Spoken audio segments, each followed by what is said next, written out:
Among the 19 who drowned in the Cowee Tunnel near Dillsboro, North Carolina in December 1882 were Charles Eason, who was just 15 years old, and Allen Tillman, James Fisher, and Jim McCallum, who were 18 years old.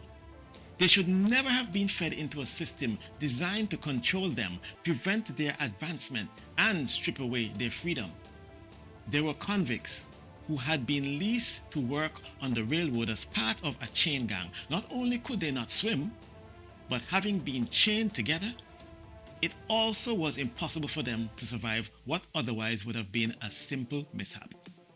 Jesus came to the world to break the chains that bind us to the old life.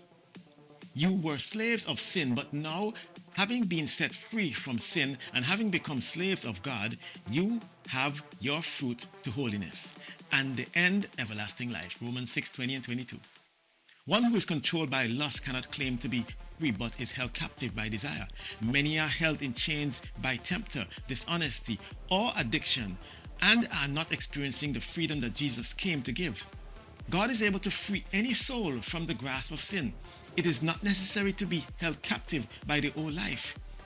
While he was being held in prison, Peter was sleeping, bound with 2 chains between 2 soldiers, and the guards before the door were keeping the prison. Now behold, an angel of the Lord stood by him, and a light shone in the prison, and he struck Peter on the side and raised him up, saying, "Arise quickly," and his chains fell off his hands. Acts 12:6 and 7. Peter's experience was echoed in Charles Wesley's classic hymn, "And Can It Be?" My chains fell off, my heart was free.